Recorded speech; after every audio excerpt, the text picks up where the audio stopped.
Hi, this is Dan O'Leary, your Washington Township Supervisor. I know many of you were hoping for a debate between my opponent and myself. Unfortunately, my opponent has declined to participate. He was offered one date, flat out declined, offered another date, and he didn't even respond to the offer. And that's indicative of a problem, because real leadership means you get into the ring and you fight to the end. And my opponent, unfortunately, doesn't want to go through the job interview. He just wants the job.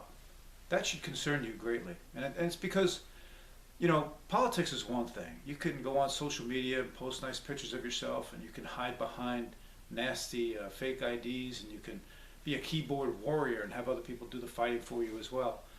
But when you're in this job, it is an extremely lonely position at times. You have to be the one that's tough. And I would question whether my opponent, if he's not willing to interview for the job, has the toughness necessary to do the job. Let me give you some examples. When I first took over in 2008, we were facing a very bad climate economically. We were about to lose a great deal of revenue because of the real estate failure that happened in 2008. And we had above market union contracts, 7 different unions, very expensive contracts that were just negotiated by the prior administration.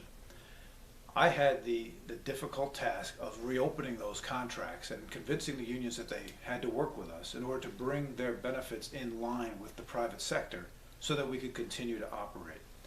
That was an extraordinarily stressful and difficult time for them and for me. And at the time, some of the unions threatened me and said they're going to make sure I never serve another term in office, they're going to ruin my reputation, and so on.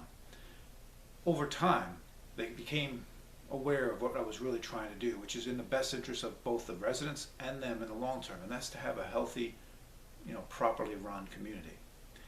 And we did get the job done. We got rid of unfunded legacy costs that every other town continues to struggle with. We have zero. We went from $7 million unfunded and $1 million a year thereafter to zero. By this point, it's probably a $20 million savings. And we did that because I was tough enough to stay in the ring even when the threats came. My opponent doesn't have that toughness. I'll give you another example. A lot of talk goes on around town about development, and people don't realize much of the development they see today is a result of legal settlements of lawsuits filed by developers prior to my taking office. The settlements even occurred prior to my taking office, but the development's occurring now. I sit across the table from a developer, their engineer, and their lawyer, and I make it clear they have to respect Washington Township, they have to follow the processes, and they have to follow the master plan. And you know how many consent judgments for residential development have occurred in my 12 years in office? Zero. You know how many residential developments have occurred in my 12 years in office that violated the master plan? Zero. That's what happens when you're tough. You have to ask yourself, will my opponent be tough enough to stand up to developers when half of his team are in the development community and when he doesn't even have the toughness to stand for a debate and have a free exchange of ideas? If he can't do the job interview, he can't do the job. Let me give you another example. For much of my term in office, particularly the second term, I was working with the FBI, and I was doing things on a clandestine basis. There is nothing dramatic about saying this. I was working undercover in some very, very difficult circumstances. The stress was great, but the cause was great, because Macomb County is known for its corrupt culture and how justice and proper bidding of contracts and all that are all influenced by who you know and who you pay. I didn't like that, and I didn't think that was in your best interest.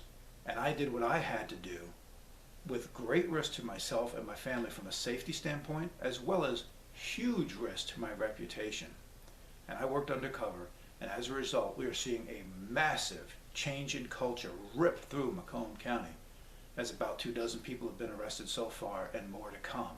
And people are realizing you can't do business as usual here in Macomb County anymore.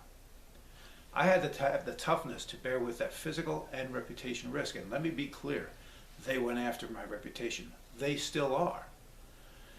They told me, we are going to isolate you, we are going to destroy your reputation, you'll be on your own, and if we don't get you in the next election, we will get you, quote, in some other way. And I've had to live with that risk for all these years. They weren't kidding. And some of the people they turned loose, they're still out there now on social media attacking me, trying to bring down my reputation. I had to have the toughness to go through that. My opponent wouldn't have stayed in the ring that long. You need to ask yourself, who will serve you better? Now, let me address an issue that requires some toughness. It takes some toughness to admit when you're wrong. And there are times in my last 12 years when, in the heat of all that, with the stress of having this clandestine operation that I couldn't tell you about, knowing that people were running around telling people I was corrupt when it was me that started the investigation, knowing that people were deliberately destroying my reputation, and you throw on top of that the death of my mom and some health issues I had and some other business issues and so on, and watching good friends, what I thought were good friends, walk away from me because they wanted to choose the corrupt Macomb County culture over me. And you still see some of those good friends online attacking me. I went through a lot. And one of the things I have to admit to you is during some of those years I didn't handle it well. And I was pretty tough on people that came before the board and were disrespectful towards me, and I disrespected them. And fortunately for me, I have good Christian brothers, people who came to me, some I didn't even know, who said, hey, you're not representing yourself well, the community well, or your Lord well. And these last 4 years, I think you'll see, I've done my best to be tough, but to be calm. And I hope you see that transition. It's not easy. I'm not always perfect. But it's important for me that you know that I know that sometimes I can be too tough. But you can't do this job without being able to face a fight. That's what the supervisor's role is. It's very different than the clerk and the treasurer and the trustee. The supervisor is the guy that does the fighting for you. Who do you want representing your interests against corrupt people, against developers who might not want to follow the rules, against people who maybe just don't care about this community at all? Who do you want fighting for you? Someone who's weak, who vacillates, who sticks their finger in the air to check which way the wind's going? Or someone who's tough enough to represent your interests? I challenge you on August 4th.